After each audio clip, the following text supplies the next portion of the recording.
Okay, welcome back to calculus. I wanted to talk today a little bit about graphing polar coordinates. Now, you likely have done this before in pre-calculus, but it's probably been a while. And if you're anything like me, you forgot completely how to do it and then need a little bit of a refresher. So that's what we're going to do today.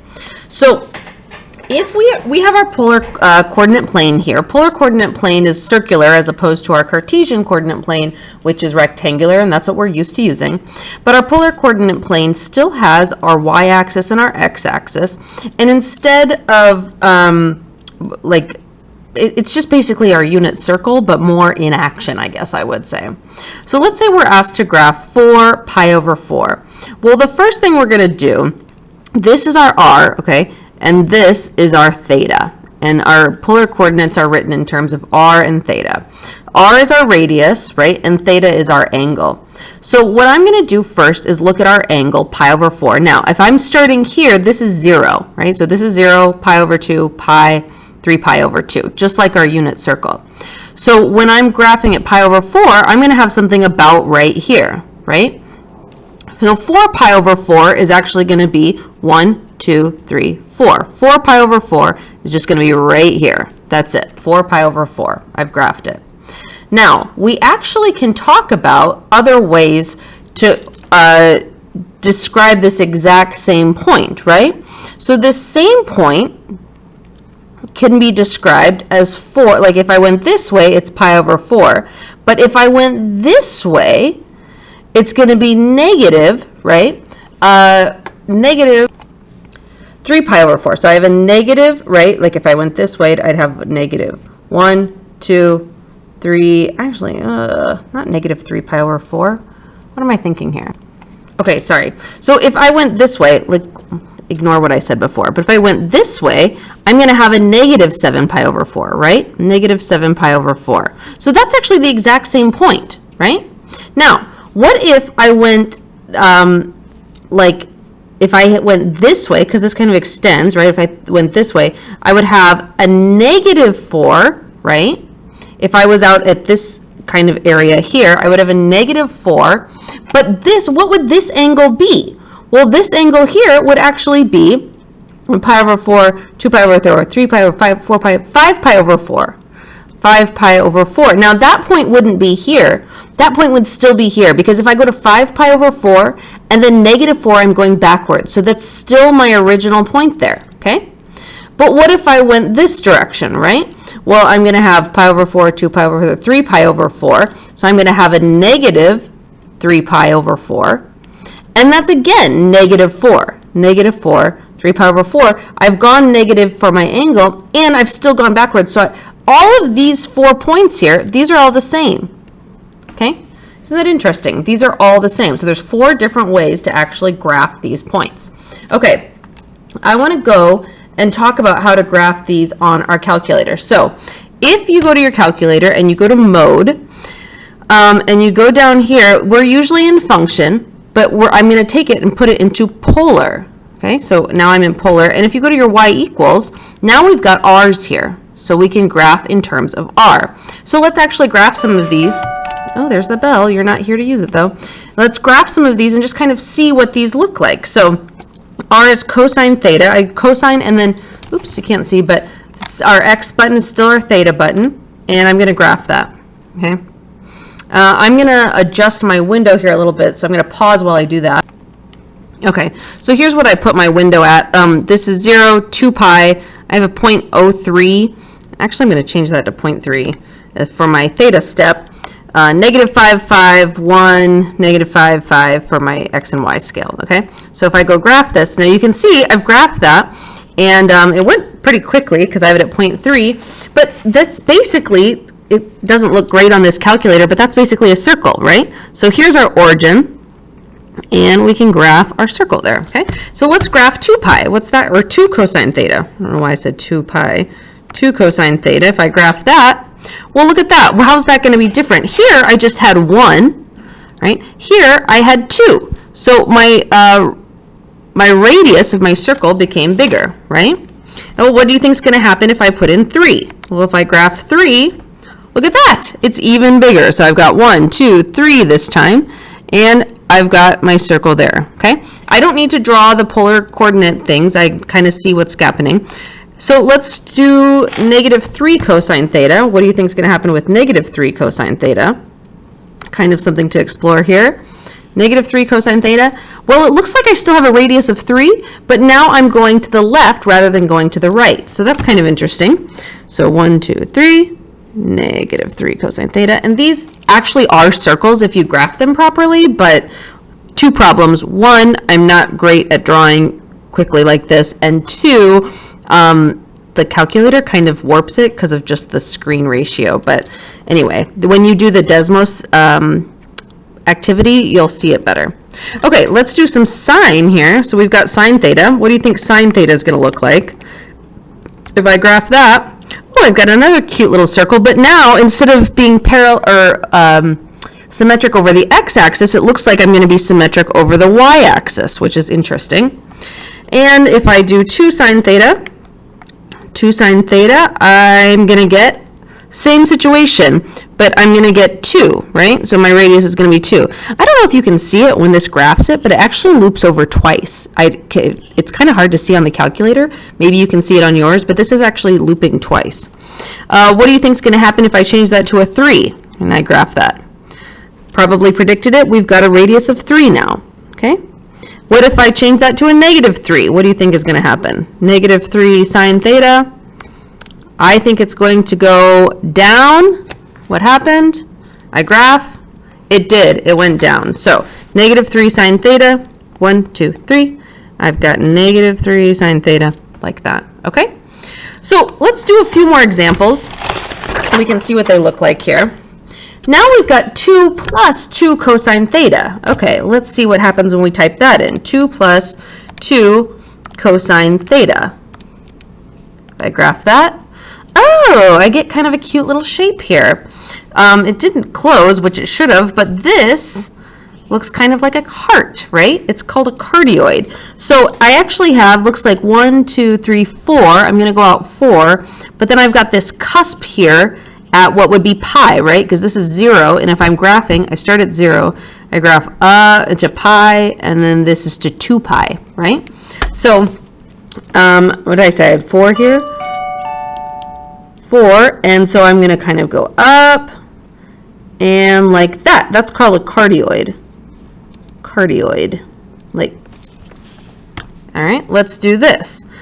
1 plus 2 cosine theta. If I graph that, and now I've got another cardioid, but now I have a little loop inside, right? So this little loop there looks like it has a radius of 1. So, but my 1, 2, 3, is that 3? Yeah, 1, 2, 3. If I trace here, yep, I'm at 3. So 1, 2, 3. I'm going to go up, loop, and go through like this.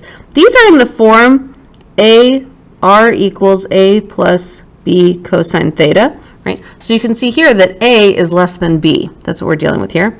But here we've got A is greater than B. So let's graph that. We've got 1 plus, I'm just going to delete that, or nope, that's sorry, it should be a 2. 2 plus cosine theta. And now I have what looks more like kind of an oval shape, right? Like this here has flattened out a little bit. So it looks like I don't quite have the same thing, but what do I have here? 1, 2, 3. So 1, 2, 3, 1, and this shape is going to kind of like flatten a little. Oh, gosh, it's so poorly drawn when I do it, but again, Desmos will show you this much better. All right, what about if these are equal and we're using sine now, okay? So we've got 2 plus, I'll just type it all again, 2 plus 2 sine theta, right? Well, it looks like we've got that cardioid again, that kind of heart shape, but now it's going to be symmetric over the y-axis. So again, I've got 1, 2, 3, 4. So I'm going to graph that. 1, 2, 3, 4. And it's kind of like this shape, sort of. All right. What about 1 plus 2 sine theta? Well, if I graph that, I've got that loop again. Oop, did it come up? I've got that loop again. There it is. So again, it's 1, 2, 3. 1, 2, 3. And this loop is going to look kind of like here, right? 1, 2, 3, some kind of like that.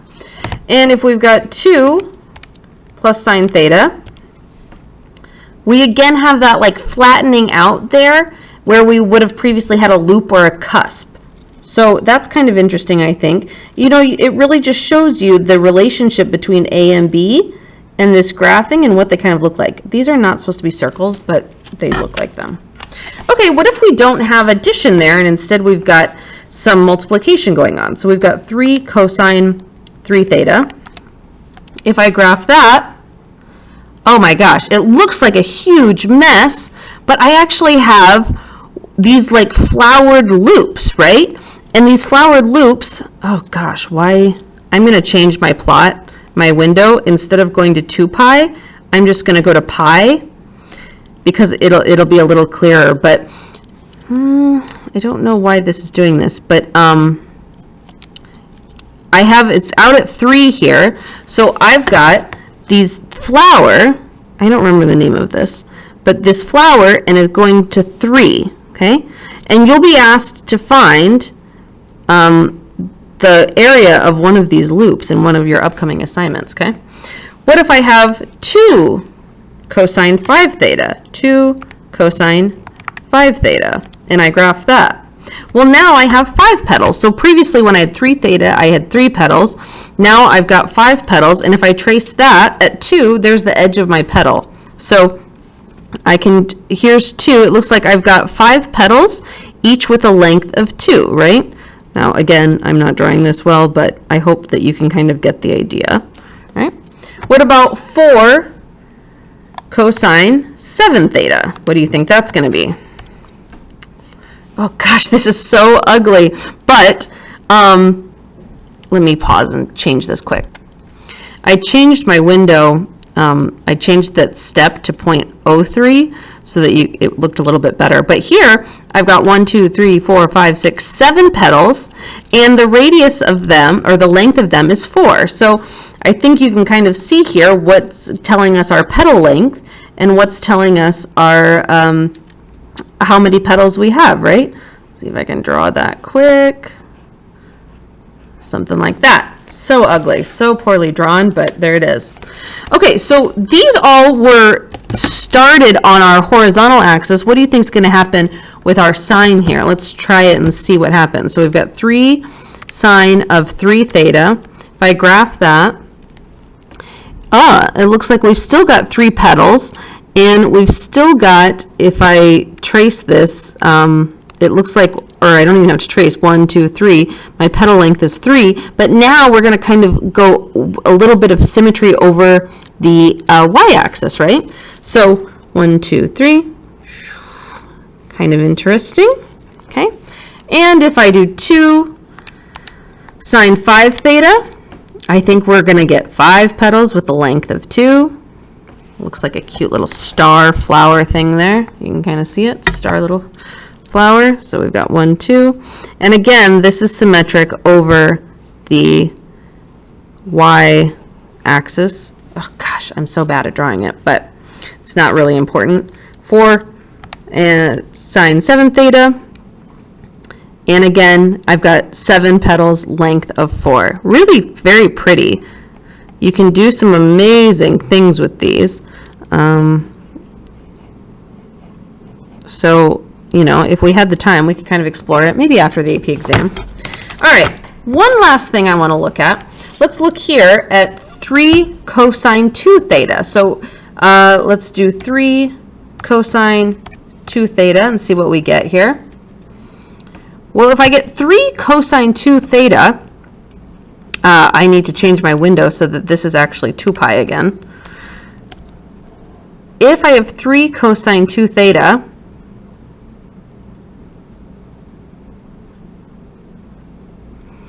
I'm going to have a flower here, and it looks like the length of my petal is 3, right? But now I've got an even number of petals, which kind of changes it. So I have, you know, I've got 2, it says 2 theta, but I have 4 petals, right?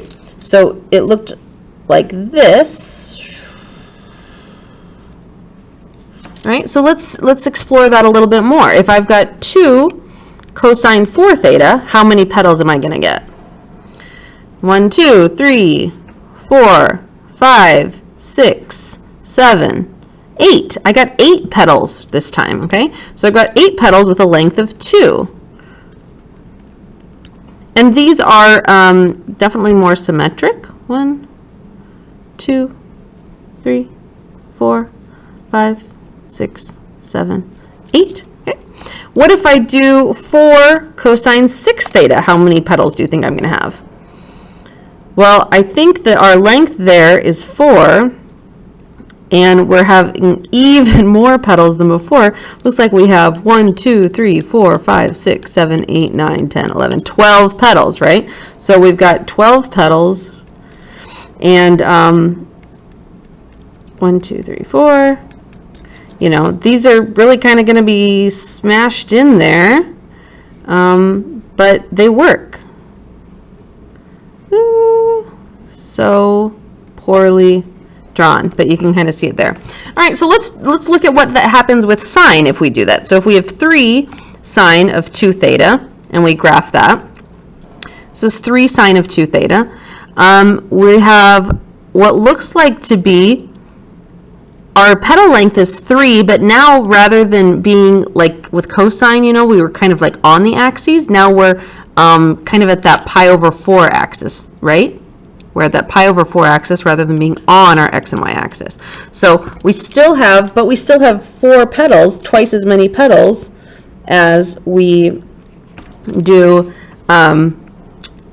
our like b value there, right? So if I do 2 sine 4 theta and I graph that, I think we're going to kind of get the same type of thing, right? Looks like we're going to get 8 petals with length of 2, but now rather than being on our axis, it's going to be just off kilter a little bit. 1, 2, 1, 2, 1, 2, 1, 2. These should all be the same length, but they're not because I'm poor at drawing. And 4 sine 6 theta. 1, 2, 3, 4, 5, 6, 7, 8, 9, 10, 11, 12. Amazing, right? So we get this same kind of shape that we had before. 1, 2, 3. But now we have that radius of 4. So hopefully that kind of cleared up how this graphing goes. I really encourage you to do this Desmos activity so you can explore it and see it on your own. And I will see you in class hopefully soon. Okay, bye.